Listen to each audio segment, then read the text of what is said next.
Olá pessoal, sejam bem-vindos então a mais uma aula de Programação 2. Vamos para a nossa aula 9, falando sobre espaços de nomes, namespaces. Se você observar a ementa dessa disciplina, verá que além de sermos introduzidos a conceitos de programação orientada a objeto, como é o caso, por exemplo, quando vimos sobre definição de classes, herança, polimorfismo, alguns tópicos abordados nessa disciplina, eles vão te orientar para além do aprendizado da linguagem, mas também com relação a organização do seu código e a melhoria da sua prática enquanto um programador.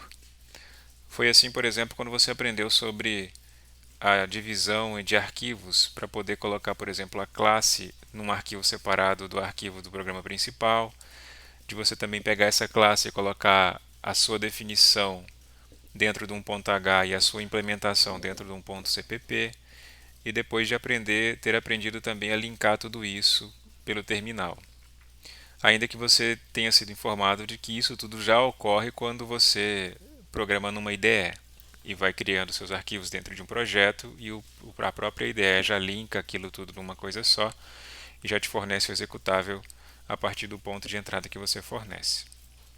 Ok, mas essa aula de hoje continua nesse processo de acrescentar mais uma informação, mais uma ferramenta da linguagem que vai contribuir para uma melhor prática de programação e vai te introduzir para um conceito da linguagem em si, né? Namespaces é um conceito bem particular, vamos dizer assim, de C++, por exemplo, ele não existe em Java. Na verdade, ele é muito mais implícito em Java, enquanto aqui em C++ ele é mais explícito.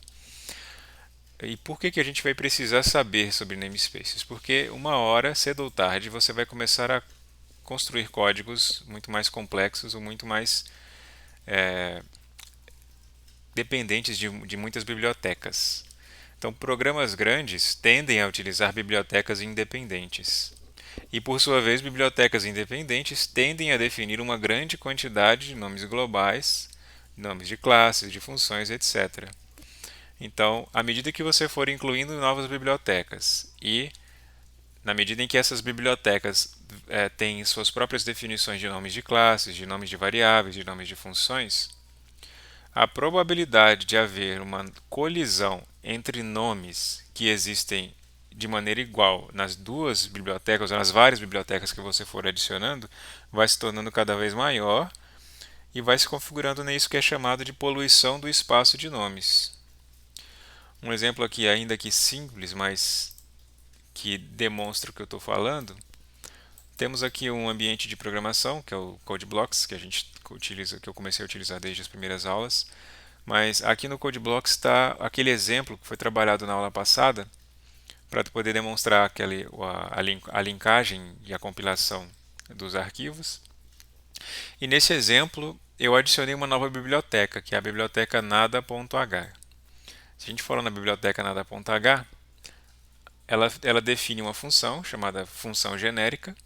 E se a gente for na implementação da biblioteca nada.cpp, a função genérica imprime uma ação genérica aqui na tela.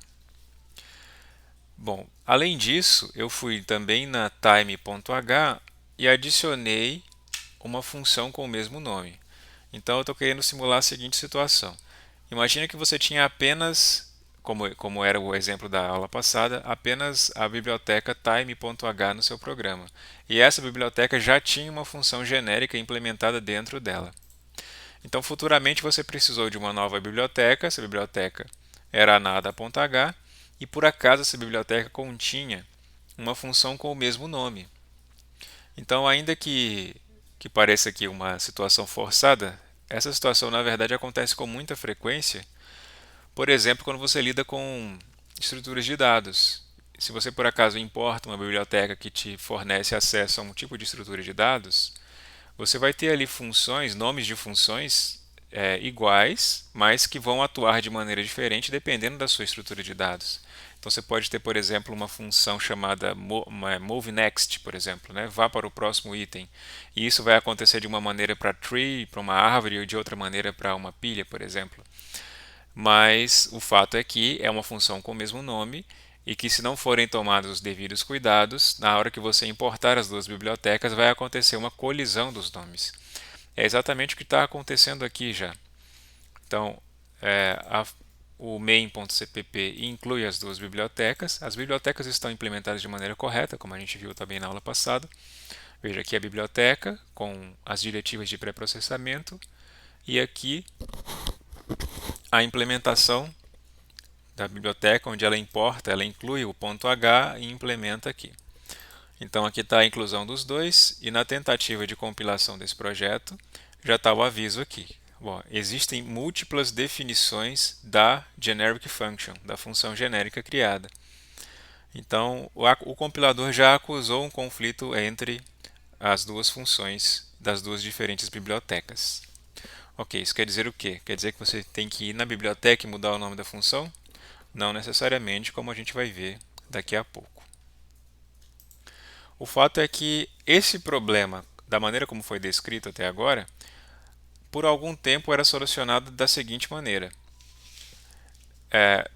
O nome da função, ou da classe, ou do método que você estava criando, era sempre acompanhado do nome do contexto, ou seja, da biblioteca onde ele estava sendo implementado. Então suponha que seja uma biblioteca lá chamada C++ Primer, que é é o título do livro que foi tirado desse conteúdo de hoje. Então, se foi criada uma função carry dentro dessa biblioteca, no seu caso aqui é uma classe carry dentro da biblioteca C++ Primer, essa biblioteca foi criada com o nome essa classe foi criada com o nome da biblioteca, antecipando ela, assim como essa função foi criada também com o nome da biblioteca. Então, se por acaso você fosse criar uma nova biblioteca e tivesse que criar também uma função carry nessa nova biblioteca, a solução da época, antes de existir o recurso de espaço de nome, de namespaces, era criar, vamos supor que sua biblioteca chamasse lá árvores estrela. E aí você tinha que chamar árvore estrela underline o nome da função que você quisesse para cada uma das funções o que você tivesse que criar lá dentro.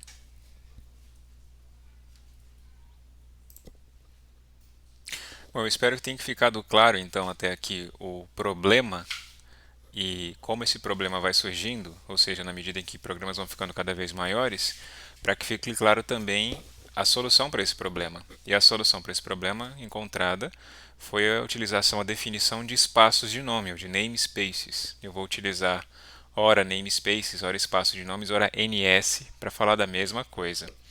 Então, o que são namespaces?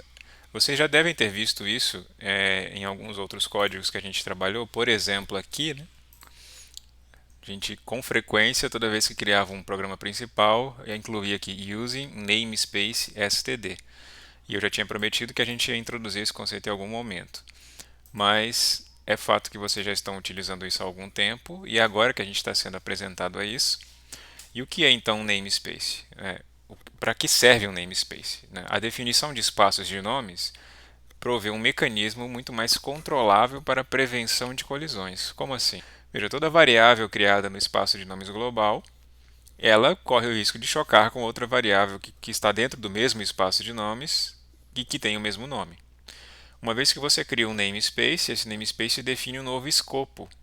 Isso quer dizer que tudo que é criado dentro desse namespace, ou seja, dentro desse escopo, não tem risco de colidir com outra variável de outro escopo. Como é que você vai referenciar, então, a qual escopo pertence qual variável? Usando o seletor de escopo, que a gente vai ver mais adiante também. Mas, uma vez que existem namespaces, a definição de bibliotecas dentro de um espaço reservado, ou seja, toda vez que você criar uma biblioteca e incluir essa biblioteca dentro de um namespace, permite que você possa definir nomes independente do escopo global, ou seja, você não precisa mais se preocupar criando nomes dentro de um namespace reservado, você não precisa mais se preocupar se esse nome vai uma hora ou outra colidir com outro nome de outro escopo. Porque sempre que você estiver definindo um nome dentro de um escopo, dentro de um namespace específico, você garante que a referência àquele nome ela só vai acontecer quando você referenciar ou quando você dizer que está se referindo àquele namespace onde aquele nome foi definido. Então aqui uma definição de como é que você invoca um namespace dentro de um programa. Começa com a palavra-chave namespace, seguindo a definição do nome, né? Como você define um namespace. Esse é o propósito desse slide, né? Então, na sequência, vem as declarações e definições delimitadas entre chaves, ou seja, aqui é o seu programa normal, comum, só que o seu programa normal está delimitado entre as chaves que definem um novo namespace. Então, aqui está sendo definido um espaço de nomes chamado C++ Primer. Esse espaço de nomes tem, por exemplo, uma definição de uma classe chamada SalesData, uma sobrecarga de um operador de soma. Também não vimos isso daqui ainda, mas veremos tão breve. Aqui, por exemplo, ele tá sobrecarregando esse operador de soma para que quando eu coloque dois objetos da classe SalesData ladeando aqui um operador de soma, ele vai dizer como é que é feita a soma desses dois objetos. Parecido com as funções amigas e virtuais que a gente trabalhou na aula passada. Funções amigas, no caso. Então aqui tem uma outra definição de classe e uma terceira definição de classe, tudo dentro de um único namespace. Isso quer dizer o quê? Quer dizer que em algum outro momento onde você for utilizar objetos dessas classes aqui, ou esse operador aqui, por exemplo, você vai precisar no futuro então referenciar qual que é o escopo, ou seja, qual que é o namespace que pertence àquela classe que você está utilizando. Então, cada novo namespace introduz um escopo diferente. E dentro desse escopo você pode ter membros com o mesmo nome. Na verdade, aqui ficou mal explicado, né? Dentro dos diferentes escopos você pode ter membros com o mesmo nome. É claro que dentro do mesmo escopo você não pode ter membros com o mesmo nome. Então você pode acessar diretamente por outros membros de outros espaços de nome. Isso quer dizer que, mesmo se você tiver dois namespaces diferentes, você quer fazer referência. Imagina, por exemplo, que você tenha, como é o exemplo aqui, né? Você tem aqui a classe Carry. Essa classe Carry foi definida dentro do namespace C++ Primer. E esse é o operador de referência de escopo. Então eu estou dizendo, é a classe Carry que foi definida dentro desse namespace. E aí, essa é a classe Carry, veja, uma classe com o mesmo nome, só que foi definida dentro do namespace Addison Wesley. Então, se por acaso, dentro desse namespace, eu quisesse fazer referência a essa classe, ainda que nesse namespace aqui, Addison Wesley, já tivesse uma classe com o nome Carry, a diferença de poder dizer qual carry eu estou utilizando é justamente usando o operador de escopo para referenciar o escopo devido. Então, se eu estou no namespace Addison Wesley e quero referenciar carry do namespace C++ Primer, ok, sem problemas, C++ underline primer, dois pontos, carry, e aí não há conflito sobre quem é quem, uma vez que você está referenciando o namespace dele. Então, tanto pode ser isso daqui referenciando esse, como ambos sendo referenciados num terceiro namespace, ou num namespace global, que não é definido e, portanto, é global. Outra característica dos namespaces com relação a escopo é que eles podem ser descontínuos. O que isso quer dizer? Quer dizer que você pode definir um namespace, definir o que pertence àquele namespace, nome de classes, nome de funções, nome de variáveis, e mesmo depois de fechado aquele namespace, se você em outro ponto do seu código referenciar ele novamente, ele considera como sendo uma continuação daquele primeiro. Então, poder ser descontínuo quer dizer que você não precisa definir todo o conteúdo do namespace num ponto só. Você pode abrir o namespace num ponto, fechar, e quando você quiser continuar ou acrescentar alguma coisa àquele namespace, você pode abrir ele em outro ponto, de outro código, de outro arquivo, enfim, que mais que faça referência ao arquivo original onde contém aquele namespace. Então, isso é poder ser descontínuo. Você não precisa colocar tudo dentro de uma chave só, como a gente viu a definição, né? Você, por exemplo, C++ Primer aqui, você não precisaria colocar, se você quisesse, é claro que é mais recomendado que você concentre tudo num ponto só, mas ele permite também que você pudesse em outro lugar referenciar esse mesmo namespace, abrir aqui e continuar alguma definição dentro desse namespace. É claro que se já houver a definição, ele só vai fazer a inclusão. Se for a primeira vez que ele está sendo encontrado, ele vai considerar como sendo uma definição nova desse namespace. Veja que o fato deles poderem ser descontínuos é o que justamente permite com que você continue adotando aquela estratégia de separação de interface e implementação em arquivos separados. Como a gente demonstrou na aula passada, é recomendado que você divida a implementação da sua classe, das suas classes em arquivos separados, para que, por exemplo, quando você criar um programa principal que utiliza daquelas classes, você não precise recompilar e ter que recompilar as classes toda vez que você modifica, por exemplo, apenas na main. Então, quando você inclui só o ponto H da definição de classe, qualquer mudança que ocorra apenas na main vai fazer com que a compilação seja apenas da main e não de toda a classe ou de todas as outras classes que você venha a importar. Então, o fato de você poder definir namespaces de maneira descontínua permite com que você, quando for definir um namespace dentro dos arquivos .h que definem as classes, permita também que você possa, nos arquivos de implementação dessas classes, referenciar o mesmo namespace. É o que está acontecendo aqui nesse exemplo da tela. Então, aqui seria o meu ponto H. E o que tem meu ponto H? Meu ponto H tem a definição de uma classe SalesData e uma definição de um operador, de uma sobrecarga de operador aqui. E o meu ponto .cc ou CPP é a mesma coisa. Veja, se você salvar o seu arquivo com essa extensão, ele também considera como arquivo C++. Tem a definição daquela classe, ou seja, aqui teria o que seria os métodos da classe SalesData e como é que seria a sobrecarga desse operador de soma para essa classe SalesData. E tudo que for feito dentro do namespace C++ Primer é como se fosse a continuação do que foi definido aqui no ponto H. Então, mesmo em dois arquivos separados, mas que estão se referenciando, né? Veja que o ponto CC aqui está referenciando o ponto H, que foi definido, eu posso continuar a definição de um namespace, assim como eu já continuava a definição de uma classe definida no ponto H, como a gente viu na aula passada.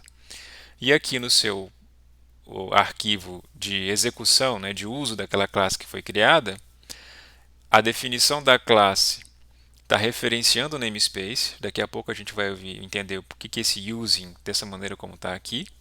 Mas o fato é que o SalesData que está sendo invocado aqui dentro desse programa principal pertence a esse espaço de nome C++ Primer que foi definido aqui e, portanto, qualquer novo SalesData que não for definido aqui dentro não vai ter o risco de chocar com o SalesData que foi definido aqui nesse namespace já criado.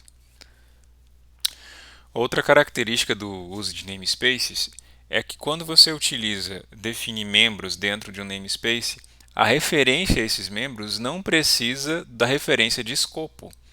Ora, é claro, se eu estou dentro de um namespace e estou utilizando uma classe, por exemplo, a classe SalesData, que já foi definida dentro do mesmo namespace, eu não preciso referenciar o escopo dela. O fato de omitir o escopo, a referência de escopo da classe SalesData, diz para mim que é SalesData, que eu espero que SalesData que pertença a esse mesmo escopo, a esse mesmo namespace. Veja que aqui nessa sobrecarga de operador, isso aqui é uma sobrecarga desse operador, ele faz referência a um objeto iString aqui, que pertence ao namespace std, e também ele coloca um outro objeto da classe SalesData, que pertence a esse namespace e, portanto, não usa operador de escopo, enquanto esse aqui utiliza, porque, obviamente, a string pertence a std.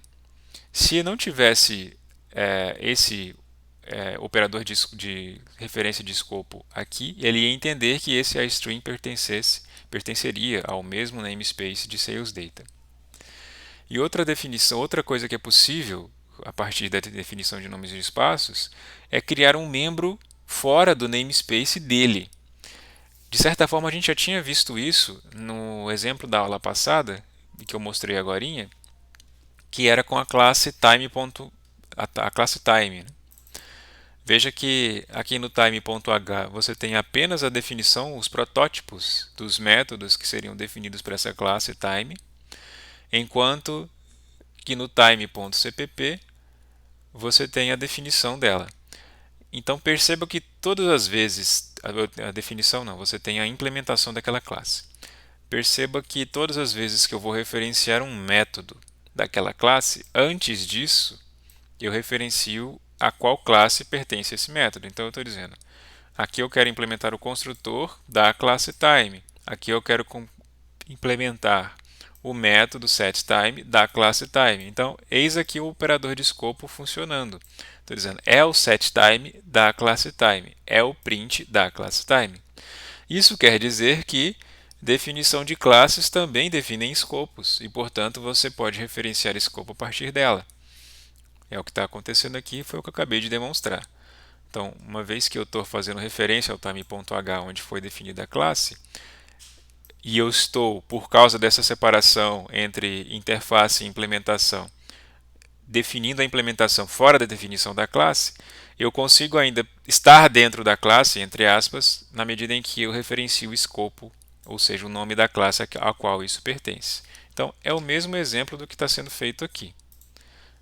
Aqui, lembra, eu tinha o escopo, o namespace C++ Primer, e se eu quiser fazer qualquer referência ou qualquer adição ou qualquer definição de um método que pertença a esse namespace, basta que eu referencie ele e faça o que tiver que ser feito para ele aqui, por exemplo. Então aqui está, por exemplo, a implementação do que seria o operador de soma, a sobrecarga do operador de soma. Fora, como se fosse fora aqui dessas chaves, né? Então ele está dizendo, olha, implemente a sobrecarga do operador de soma. De onde isso vem? Vem lá do escopo do namespace C++ Primer, e aqui tem os mesmos parâmetros esperados que foram definidos naquele slide anterior, né? Desse exemplo aqui. Então, imagina, é como se fosse a continuação desse exemplo aqui. Aqui foi definido o escopo, e aí para você poder definir como é que isso ia acontecer de fato, como é que seria a implementação desse operador aqui, você tem que fazer referência ao escopo de onde você está falando, se você não estiver dentro das chaves do namespace, ok? Bom, agora que a gente já foi introduzido para esse monte de conceito definindo namespace, vamos voltar aqui para o nosso arquivo inicial e corrigir o problema que estava acontecendo aqui. Então, para corrigir esse problema, o que a gente vai fazer? Vai definir namespaces separados, tanto para o time.cpp quanto para o nada.cpp. Então, isso inclui os seus .hs. Então, eu vou aqui no meu time.h e vou definir um novo namespace aqui para ele, que eu vou chamar de tempo.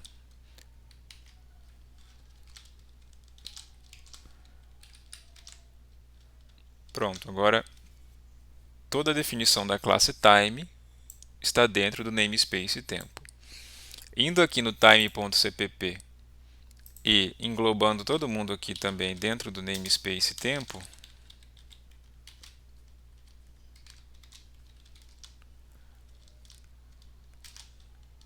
faz aquilo que eu tinha dito, que é um namespace descontínuo. Ele começa aqui, né, porque a primeira referência a qualquer coisa da classe time vem de time.h e depois que vai vir a implementação em time.cpp. Então, tudo que foi feito aqui dentro é como se fosse a continuação do que foi definido aqui em time.h. Agora eu vou lá no meu nada.h e vou definir o meu namespace nada, assim como vou dentro do meu nada.cpp e vou dizer que isso aqui pertence ao mesmo namespace que foi introduzido no nada.h. Bom, vejamos o que acontece na main agora. Primeiro vamos compilar. Veja, a primeira coisa que ele está dizendo é que time não foi declarado. Ele está perguntando, você quis dizer tempo, dois pontos, time? Ou seja, eu estou utilizando uma nova classe que procede de time.h, mas porque agora eu não usei, o que a gente vai ver daqui a pouco, uma referência de onde que essa classe pertence, ele está me exigindo aqui a invocação do operador de escopo para dizer de onde pertence a classe time.h, que é o tempo, dois pontos, time. Então vamos colocar aqui por enquanto daqui a pouco a gente introduz como é que eu não preciso, em que casos eu vou utilizar para não precisar ter que referenciar isso daqui, ou se é importante referenciar isso daqui, referenciar o escopo sempre que você for utilizar uma nova classe, de uma nova biblioteca que pertence a um diferente espaço de nomes. Então, é tempo, o nome do meu namespace, e ele também é referenciado aqui. Vejo que a compilação agora não apresentou erro nenhum. E agora, se eu quiser utilizar o meu método, a função generic function, se eu apenas chamar aqui generic function sem nenhuma referência de escopo, veja que ele está dizendo, olha, generic function não foi declarada neste escopo. E ele faz algumas sugestões, alternativas sugeridas. Você pode chamar generic function do namespace tempo ou pode chamar generic function de nada. Isso quer dizer que mesmo eu tendo uma função agora com o mesmo nome, não há problema porque eu posso referenciar o escopo ao qual ela pertence. Seja o escopo o namespace de nada ou o namespace de tempo. Então compila, executa. Então aqui eu tinha a execução do generic function que pertence ao namespace nada e aqui a execução do generic function que pertence ao namespace tempo. Não está separado aqui porque eu esqueci de colocar uma quebra de linha, mas para você ver que funciona e que agora não há confusão entre quem é quem por causa do operador de referência de escopo aqui. Continuando então com a exploração das possibilidades do uso de namespace, existe então o namespace global. O namespace global é aquele que está fora de qualquer outro namespace que já foi definido até então. Então, nomes definidos no escopo global são definidos dentro do escopo do namespace global.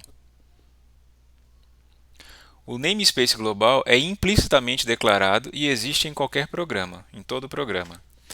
Isso quer dizer que se você quiser utilizar algum objeto, algum membro que foi definido no namespace global dentro de um namespace específico, para você dizer que ele pertence ao namespace global, basta que você coloque dois pontos e o nome do objeto, o nome do membro que você quer utilizar dentro daquele namespace específico, sem nada vindo antes aqui dos dois pontos.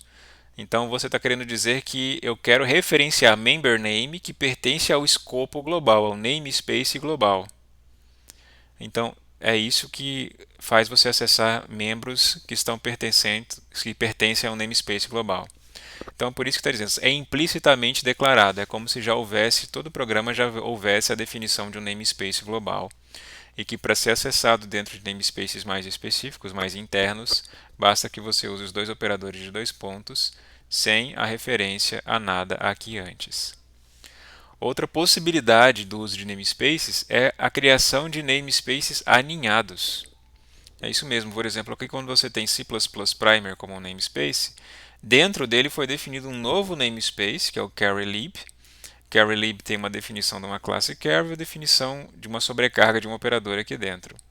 Além do carryLib dentro de C++ Primer, tem o bookstore, que é o segundo namespace aninhado que define uma nova porção, uma porção diferente aqui da biblioteca SalesData. Então, dentro desse namespace foi criada uma nova classe chamada quote, diskQuote, que herda de quote. Então, como é que você faz para acessar essa classe que está dentro desse namespace, que está dentro desse namespace aqui, por exemplo? Você vai ter que utilizar a referência do menor para o maior, do mais interno para o mais externo namespace. Então aqui ele está dizendo, é o carry, que está dentro do namespace carryLib, que está dentro do namespace C++ Primer. Então você consegue especializando namespaces dentro de namespaces. O que vai dificultar é essa cadeia de referência que você precisa fazer até alcançar o escopo ao qual pertence a classe que você quer utilizar, como neste exemplo. Para facilitar um pouco, quando você utiliza namespaces aninhados, você pode criar apelidos para esses namespaces. Veja aqui que ele está dizendo, a partir dessa linha, que o namespace carrylib, que pertence ao namespace C++Primer, agora se chama QLib. Ou seja, ele deu um apelido para esse namespace aninhado, para essa estrutura de namespaces, carrylib dentro de C++Primer, que agora se chama QLib. Então, eu dei um novo nome para esse conjunto de namespaces e agora eu posso referenciar carry, a classe carry, apenas a partir de QLib, diferente desse exemplo aqui anterior, onde eu tinha que chamar carrylib C++Primer. Então, essa é uma forma de você facilitar a referência a namespaces aninhados, dando um apelido para ele. Mas por que você não poderia então ter criado um namespace QLib e definido a classe, um namespace só QLib? Porque esse namespace carrylib só fazia sentido ter sido criado dentro de C++Primer, né? Dentro da lógica de definição desse namespace, faria sentido criar um novo namespace lá dentro, para não veja que pode ter ficado grande o suficiente para haver colisão, inclusive dentro do próprio namespace. Então foi separado um novo namespace dentro desse, e para que isso pudesse ser utilizado em um novo contexto, foi definido um apelido para referenciar essa dupla a partir de um nome só.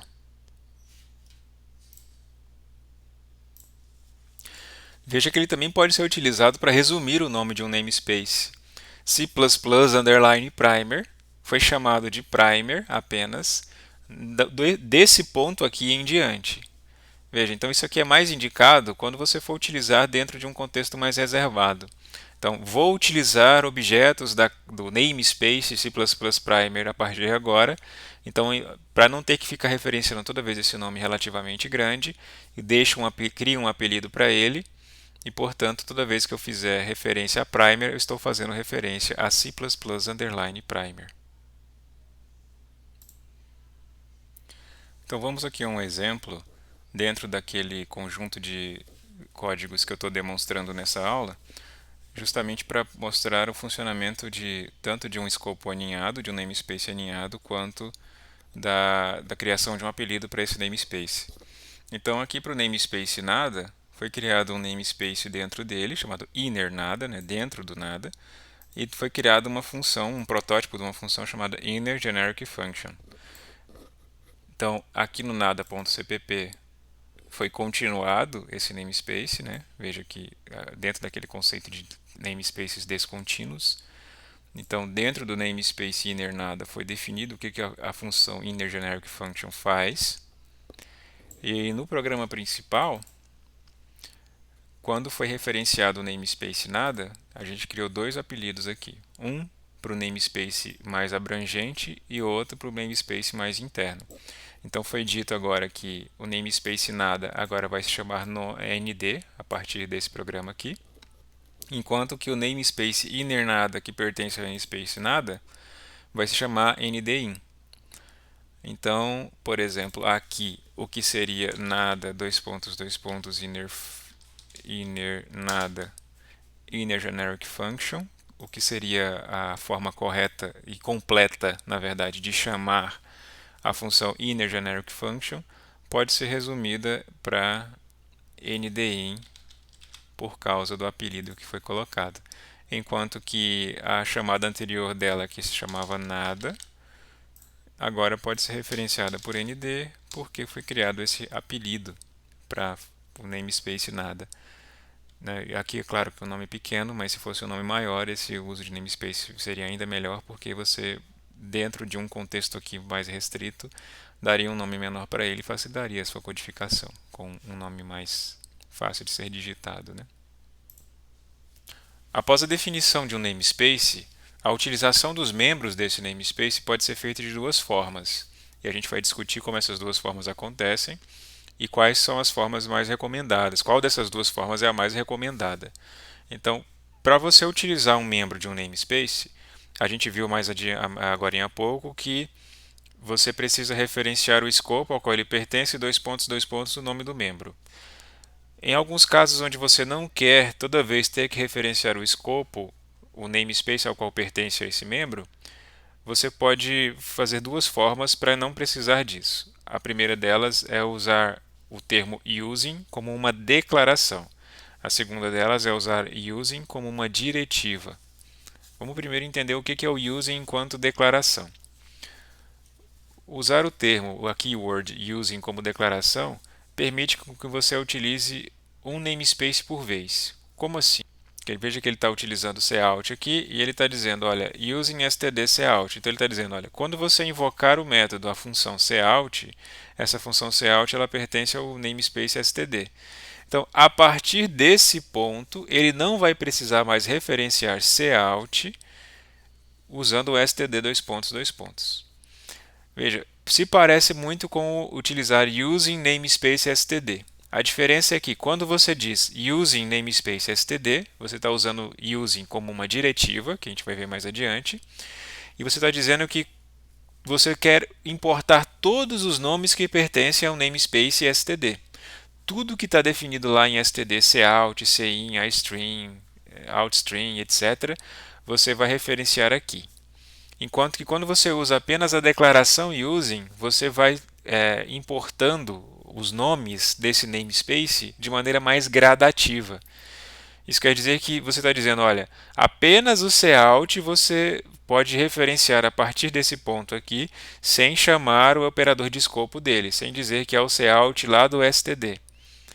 Se você quiser usar o cin também da mesma forma, você tem que usar o using std dois pontos cin e aí a partir de então você vai poder usar o cin sem ter que referenciar o escopo dele aqui.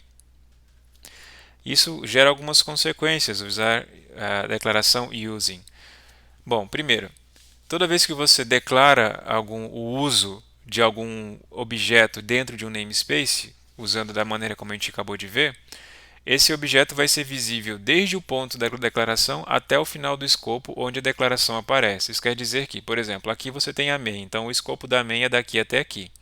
Se por acaso não fosse a main, mas fosse uma outra função, somente dentro dessa função você poderia referenciar cout sem o std dois pontos, dois pontos. A função esgotou-se, passou para outro ponto onde não foi utilizado a declaração using, você deveria referenciar cout com std dois pontos, dois pontos de novo, a não ser que você também declare using naquele ponto também. Então, chamou using, você vai poder usar cout enquanto ocorrer o escopo onde foi declarado o using aqui dentro. Entidades com o mesmo nome definido em escopo externo são escondidas. O que isso quer dizer? O que quer dizer uma entidade, uma variável escondida? Veja esse exemplo. Nesse exemplo foi criado um namespace chamado local, e vocês já devem saber que quando você declara uma variável fora do programa principal, isso quer dizer que essa variável é global. Ela poderia ser utilizada em qualquer outro escopo, que estaria sempre referenciando uma mesma variável. Bem, o que está acontecendo aqui nesse programa? Veja, aqui ele está mandando imprimir essa variável i. Mas qual dos i's ele iria imprimir? Este ou este? Se a gente compilar aqui, veremos que o programa não está tendo erro nenhum. E se eu executar, ele está imprimindo 20. Bom, o que isso quer dizer? Quer dizer que quando foi declarada a variável i no escopo global, a variável i escondeu a variável i do escopo chamado local, do namespace local. Ou seja, depois que ela foi declarada aqui, ela escondeu, omitiu a variável que tinha sido anteriormente declarada aqui. Veja que não importa que as duas tenham o mesmo nome, uma vez que elas pertencem a escopos diferentes, elas podem ter o mesmo nome. Agora, como eu faria para poder referenciar essas variáveis que foram declaradas em diferentes escopos, em diferentes namespaces? Aqui, se eu usar a declaração using e compilar o código novamente, veja que ele não apresenta erro nenhum. E se eu mandar imprimir, agora ele está imprimindo 42. Bom, por que ele está imprimindo 42 se eu não mudei o cout aqui? Bom, porque eu estou dizendo, olha, que a partir dessa declaração aqui, toda vez que eu fizer referência a um i, esse i vai pertencer ao escopo global. Desculpa, ao escopo local. É o que está acontecendo aqui. Então, ele está chamando o i. Agora, quem foi escondido foi ele. Essa variável aqui, que estava no escopo mais externo, foi escondida. É exatamente o que ele está dizendo aqui. Entidades com o mesmo nome definido em escopo externo são escondidas. Então, se eu quiser agora fazer referência a essa variável aqui dentro do meu programa principal, eu precisaria do escopo, da operador de referência de escopo para ela.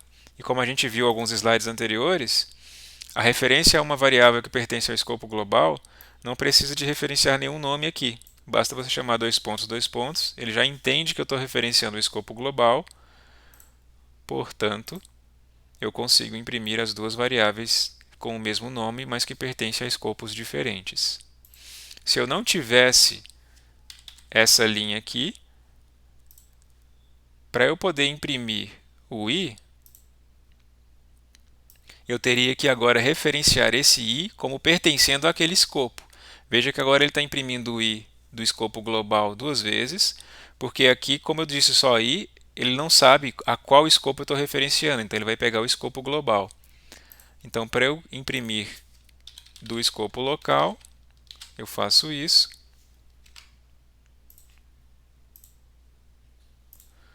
Agora ele consegue imprimir separado. Ou eu faço a declaração do using para não ter que chamar a referência de escopo todas as vezes que eu tiver que fazer referência à variável i.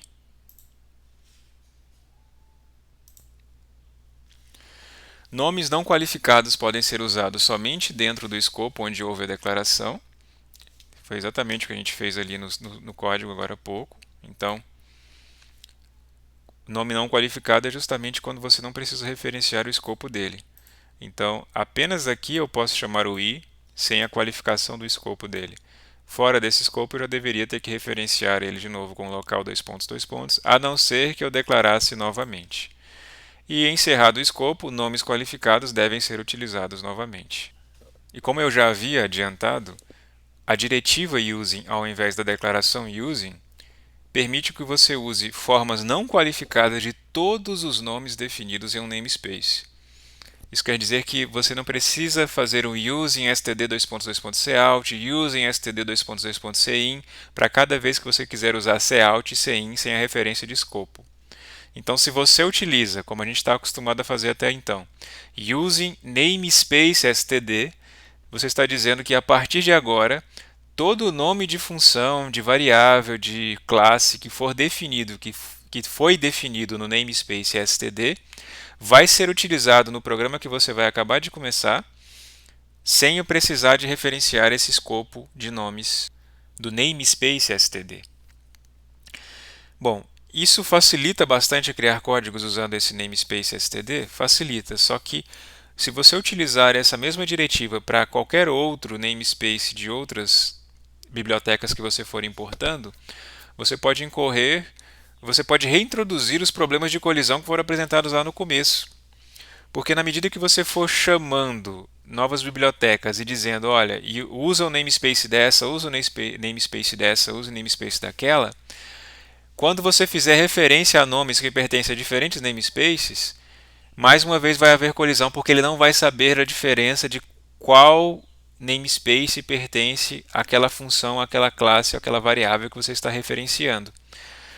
Mais uma vez, se você importar tudo de uma vez os namespaces usando using namespace, qualquer outro nome de espaço de nomes que você definiu, o seu programa não vai ser mais capaz de diferenciar a qual namespace pertence o objeto, o membro que você está referenciando.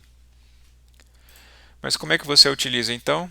Veja, aqui foi criado o namespace A. O namespace A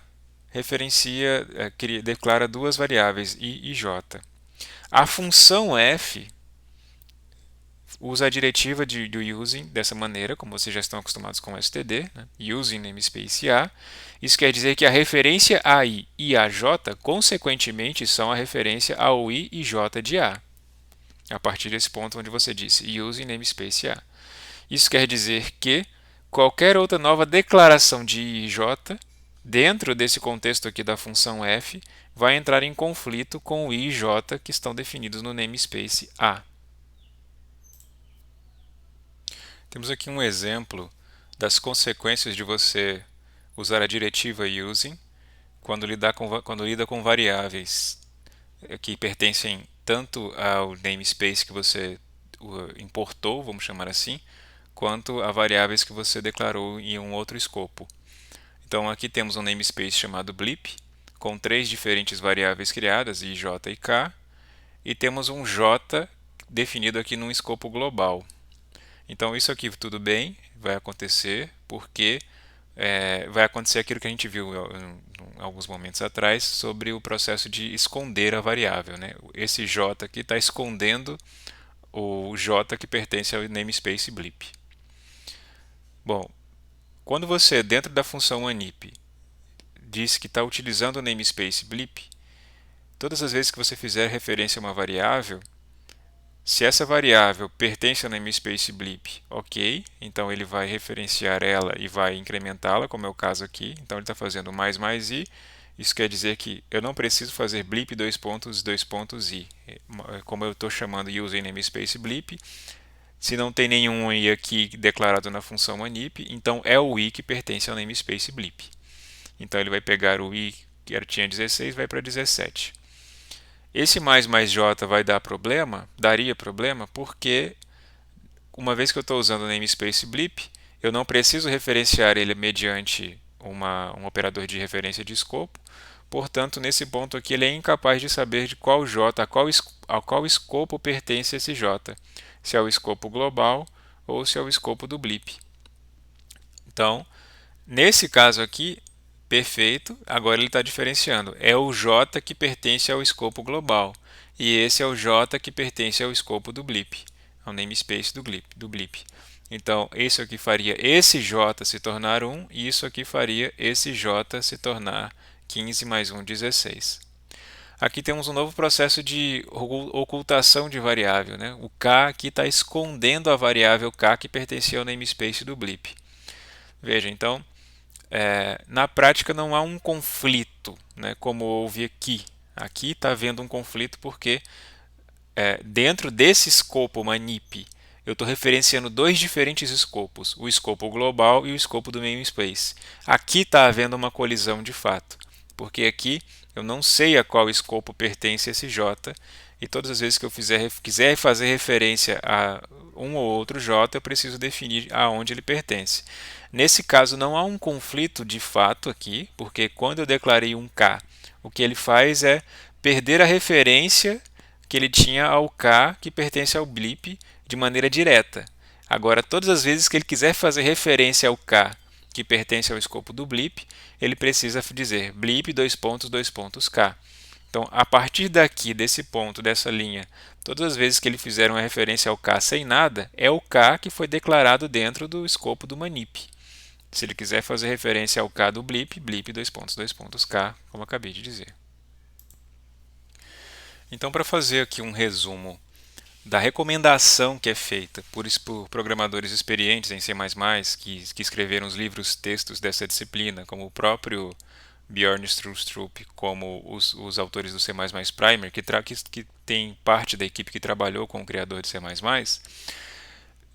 um resumo dessa utilização do using é de que a diretiva using, ou seja, importar todos os objetos que pertencem a um mesmo namespace de uma vez só, deve ser utilizada com muita precaução, primeiro por causa daquilo que a gente falou assim que foi introduzido isso, porque ele retorna aquele risco que foi apresentado no começo da aula, que é o motivo pelo qual existem as definições de namespaces, né? Que é o risco de você trabalhar com tanta biblioteca em separado de haver colisão entre os nomes de diferentes bibliotecas. Então, se você exclui a necessidade de ter que referenciar o nome da biblioteca, o nome do namespace, para cada um dos objetos das diferentes bibliotecas, você volta a ter o risco do conflito entre os diferentes nomes dessas diferentes bibliotecas. E você torna os seus programas vulneráveis à atualização dessas bibliotecas, porque ainda que você não tenha esse problema de colisão de nomes utilizando o using namespace, o nome do namespace total, você pode acontecer dessa biblioteca ser atualizada, ser incluído novos nomes dentro dela, e esses novos nomes chocarem com nomes que você já está utilizando dentro de um outro escopo de uma outra biblioteca, ou que você mesmo criou. Então, você não fica sensível à atualização de novos nomes dentro desses diferentes namespaces.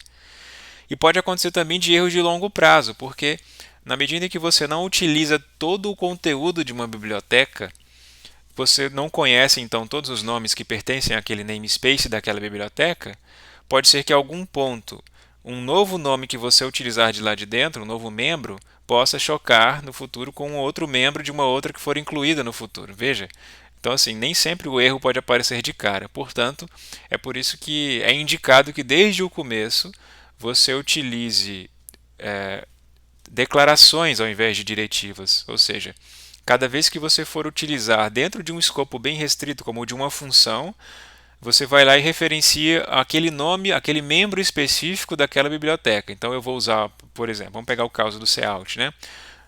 O que não é o caso também porque a gente costuma usar o using namespace std porque é muito comum que essas funções definidas dentro desse namespace std, que é da biblioteca IOStream, são restritos a ela. Né? Então, cout, cin, né? É muito difícil que você queira reimplementar cout e cin e usar em outro contexto. Então, ok de usar using namespace para o namespace std. Mas para outras bibliotecas, para outros namespaces, é importante você utilizar de maneira moderada e utilizar, na verdade, a declaração em vez da diretiva. Ou seja, vou utilizar um membro daquele namespace using namespace, dois pontos, o nome do membro.